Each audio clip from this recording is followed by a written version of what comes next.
advancement and its institutional independence. So, very simply, we have always and will respect institutions like the judiciary, like the election commission, like the education system, universities. So, it is a mindset difference.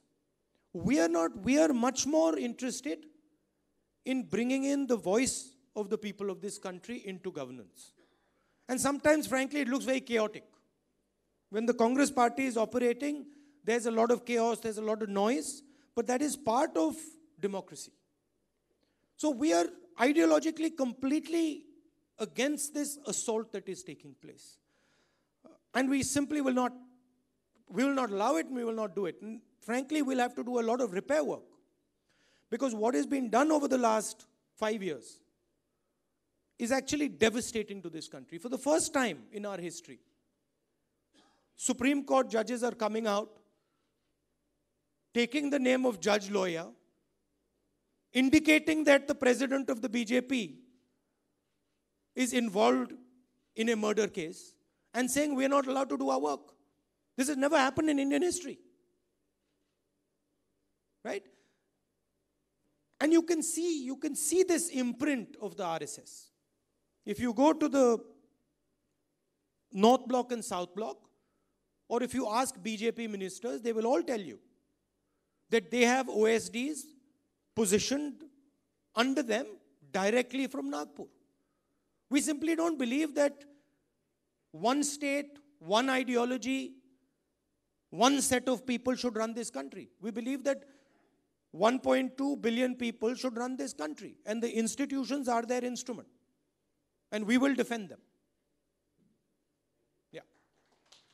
Fantastic point. It's all about collective leadership. Leadership plus people. It's not leadership and then people. Can I go over from the front desk? Yes. My name is Sharat Chandra Mishra. I was DG Police of the state almost 25 years back and had the privilege of working under your father. My question is, all the parties, yours, BJP, or whatever else is in power, they all neglect the middle class. If your party comes to power, what will you do for the middle class? Well, I don't think it's fair. I don't think it's fair to say that all parties neglect the middle class. I think what the Congress party did between 1991 and 2014 massively helped create the middle class. And our policy of liberalization was, frankly, the set of policies that built the entire middle class. So I don't think it's fair to say that the middle class is ignored. Well, now, of course, you have to ask Mr. Modi that question. But I will tell you what I think the Congress party can and should do that will help the middle class. Couple of things. The monopolization and capture of the education system and the healthcare system, and the idea that if a middle class person wants to send his child to university or school, he has to pay lakhs and lakhs and potentially crores of rupees to get him into a decent education, needs to be challenged. So you need to put a significantly bigger amount of money into healthcare and into education. And you need to start looking at building high quality education and healthcare infrastructure. I'm not saying that there is no role for the private sector. There is. But the flagships and the standard must be set by large numbers of public sector institutions like the IITs. If you think about it, the IITs were, as an institution, were invented in the 50s.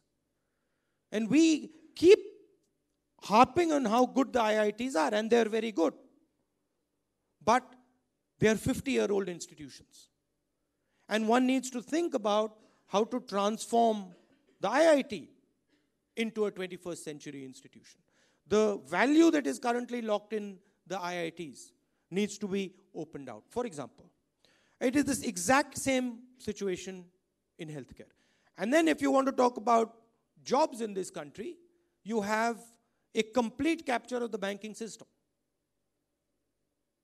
12.5 lakh crores. 12.5 lakh crores of India's banking money is in the hands of 30 or 40 businessmen. If you're a small businessman or a middle-sized businessman, you deal with demonetization, you deal with GST, but you are not forgiven your loans. Mr. Vijay Mallya can run away with 9,000 crores. Mr. Nirav Modi can run away with 30,000 crores, which is the equivalent of one Narega for 1 year, and not a word is said. Mehul Choksi can run away with 30,000 crores. Anil Ambani can be given 30,000 crores just like that. Stolen, frankly, from the people of Orissa, because you have HAL over here. So, some of these monopolies need to be challenged. A young middle-class businessman who wants to set up an industry needs to have access, similar access to the banking system as Mr. Anil Ambani does. He needs to have similar access to the political system as Mr. Anil Ambani does. And if we centralize power, if everything is run outside the Prime Minister's office, from the Prime Minister's office or from the Chief Minister's office, well, then only 15 people can benefit. 15, 20 people who are close to him can benefit. So, the single biggest step, and this is where Orissa can teach us a huge amount of lessons, is decentralization of power. Bringing power to the people. So I think that is the broad direction in which I would push. Also, things like RTI, things like the Lokpal Bill, which conveniently have been forgotten. RTI is a huge defender of the middle class. It is a weapon of the middle class. But today, the RTI is dead. So, giving the middle class protections, giving the middle class certain basic support, and making sure that the bureaucracy can't ride roughshod over the middle class. Those are the type of things we would think about. Thank you. Distinction between education as a private service or it should be a public good first. So I think that distinction has been made pretty well. Rahulji, not a private service. For which you a money-making enterprise. Because it's not a private service today. Today it is purely a money-making enterprise.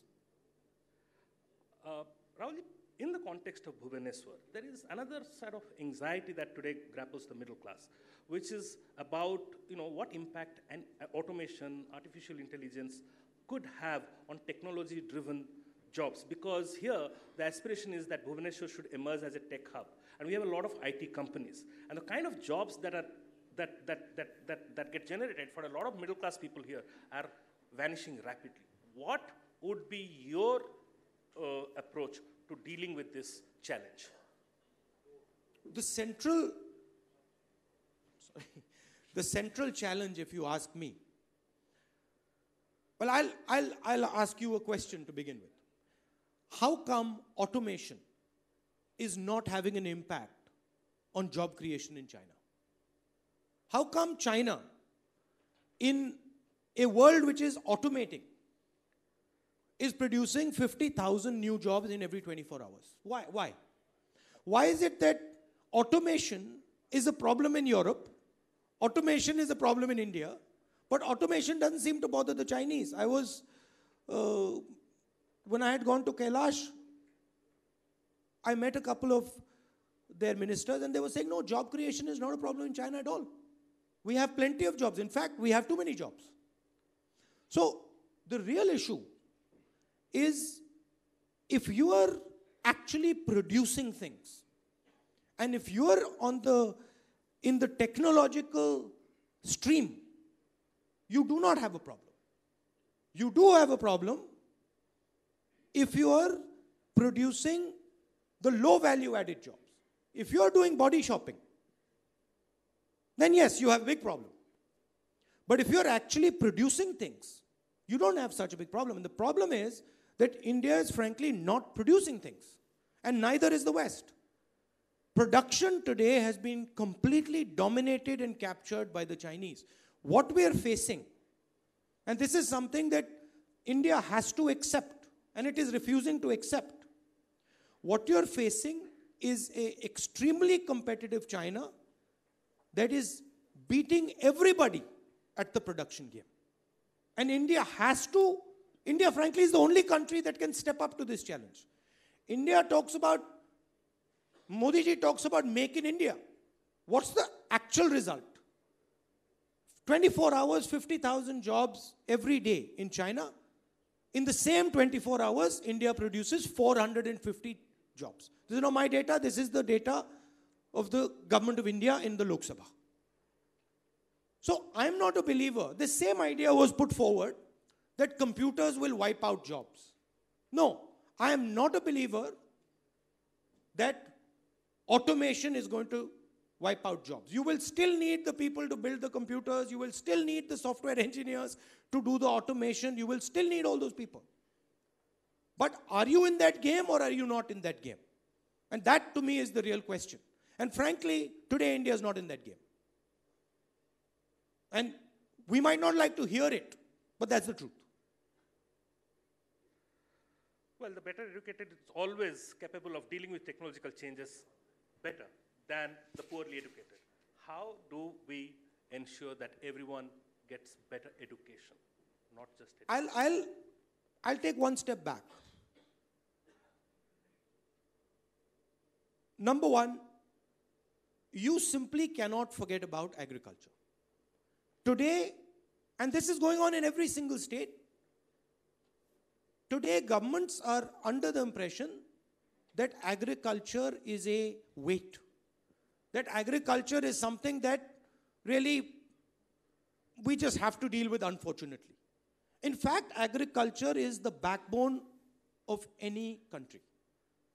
And huge number of jobs are going to come from agriculture if India rethinks agriculture. And I'm not talking simply about giving a farm loan waiver here and a farm loan waiver there. No. I'm talking about a transformation of the agricultural system. I'm talking of rethinking how the Indian farmer connects to the rest of the world. Number two, small and medium businesses are going to give you the jobs. Large businesses are not going to give you the jobs.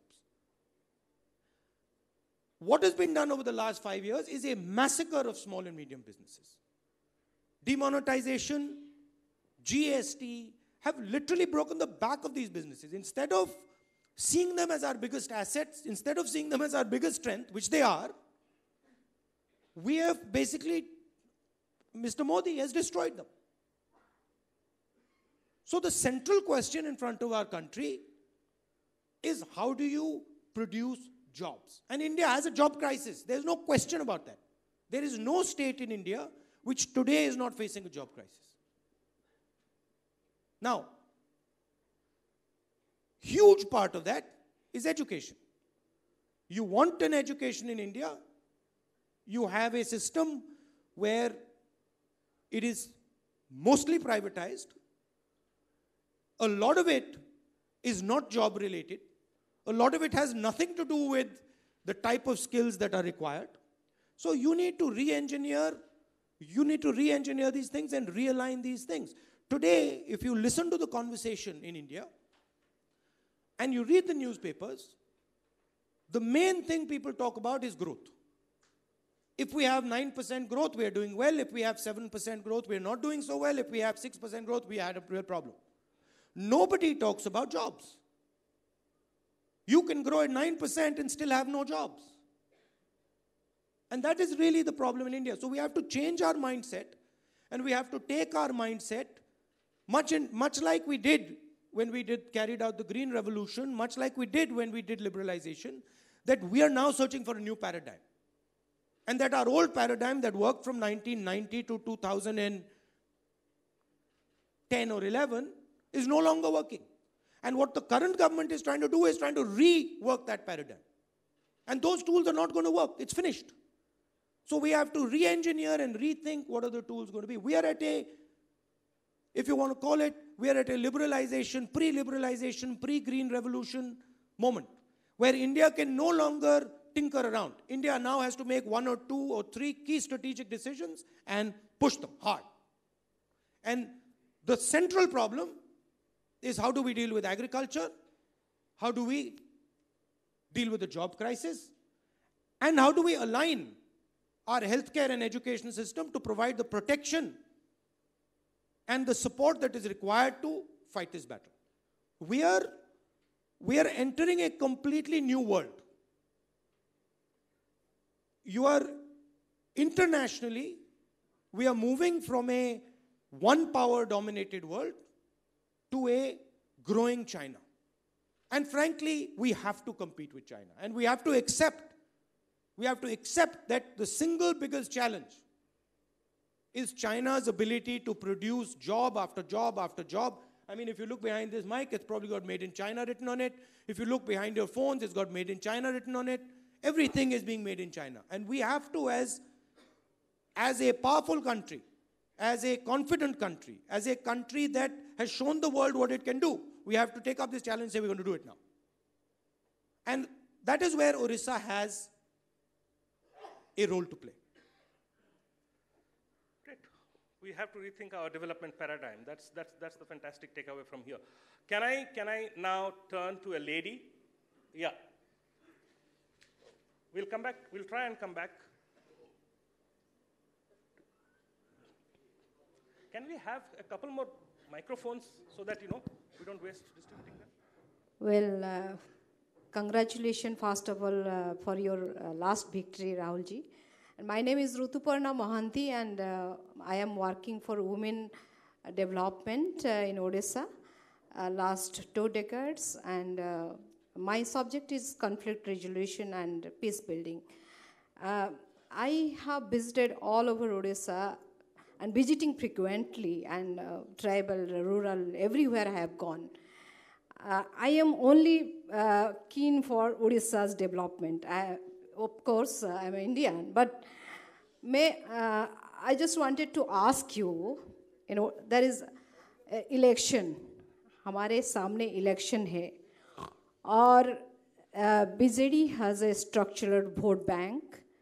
BJP is also doing a very popular campaign like Jawab Maguchi Odisha, Jawab Mangre Odisha. So they are taking a lot of issues with them.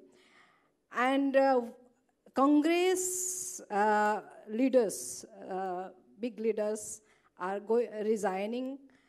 In this point of time, what is your strategy to popularize your ideas or Congress mandate in Odisha for collecting the vote? Because I just wanted to 1 minute only. Yeah, Congress has so many good policies. They have bring like right to information, right to food, right to education, and a lot of things. 73rd Amendment.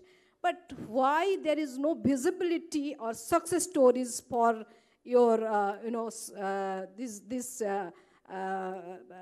bills and all? Ujala Yojana एक करके वो लोग इतना popular कर रहे हैं. These are all programs. Why there is no visibility for this? Thank you very much. If you want, I can answer. Or Yeah. If you want to. I think there will be some more questions around politics. We'll all take it all together. I can quickly answer your question. Yeah. See, the BJP model and the BJD model is the same. What is called the Gujarat model is basically a very simple deal. The biggest industrialists in the state fund the marketing of the chief minister. And the chief minister hands over the state government to a couple of key bureaucrats who run the state. And the voice of the people is not included in this conversation. That is very different than the way the Congress runs the state. The Congress, of course, has a chaotic conversation. I'm sorry to say it, but the Congress has a chaotic conversation. We allow our leaders to talk to each other, sometimes even have a disagreement. And sometimes, frankly, it doesn't look very nice. Believe me, Mr. Modi's entire cabinet is disagreeing with him. But none of them have the guts to open their mouth. It's a fact. In fact, they'll tell me that. Right? So, there is a difference in the way the BJP and the BJD run the state. We don't want a bureaucratic dictatorship. We want a people's democratic state. That's what we're looking for. And frankly, it'll be chaotic. And there'll be a lot of complaints because the tribals will want something, the Dalits will want something else, the middle class will want something else, industrialists will want something else. And what we do is we bring all of them together in a room and we create the discussion that allows the best way forward. What is going on in Orissa today? Suddenly, Mr. Naveen Patnaik has woken up to the idea that farmers need his help. What has he been doing for the last 10, 15 years? Why is it suddenly now that in Chhattisgarh we are giving MSP and that we've done farm loan waiver? Now suddenly Mr. Naveen Patnaik has woken up to the plight of the farmers. What has been going on with the Adivasis of this state? What has been happening to the Dalit communities of this state?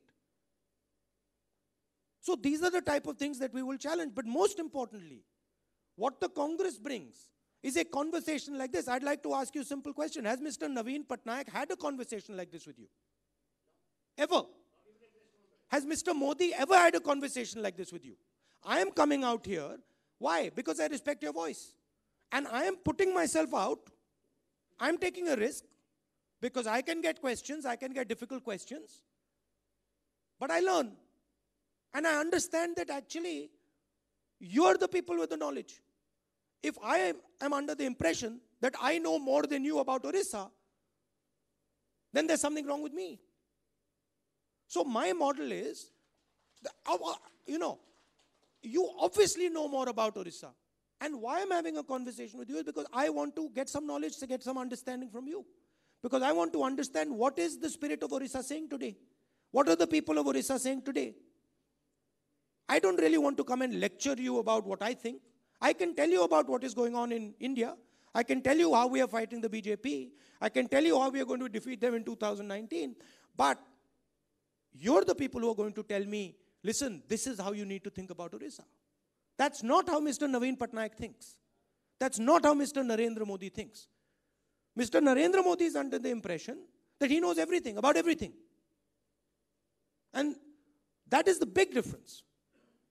So ours is a dynamic process. When we run a state, we listen to people. Maybe he's very upset. We'll go and say, tell us what's going on. Why are you upset? Okay, you're upset. Let's try and fix it. That feedback loop is not there in the BJD and the BJP. That's the big difference between us and them. I don't know if that answers your question. Can we, Padma Babu, Nayak leading anti-liquor movement in Odisha. Also, we want the movement should be all India movement. Your father had been to Kalahandi, learning that children are being sold for few coins. Yes. If we will now go to Kalahandi or Western Odisha, we'll find hamlets full of widows in their 20s and 30s. Hamlets full of? Widows. Widows.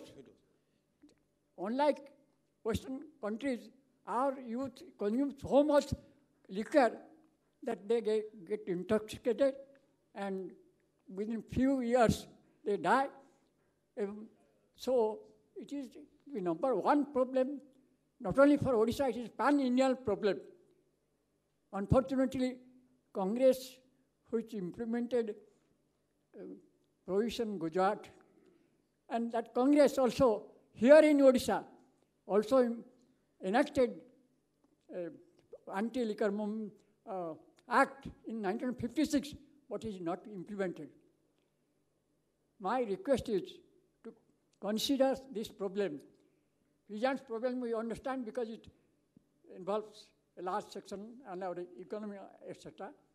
But liquor is not mentioned by any political party. I am surprised. And this nation will be resurrected if country will be free from liquor. Thank you very much. Okay, thank you. But you don't have a question for me. There's no question. That's just a statement, no? Can we go over? Well, let me, yeah.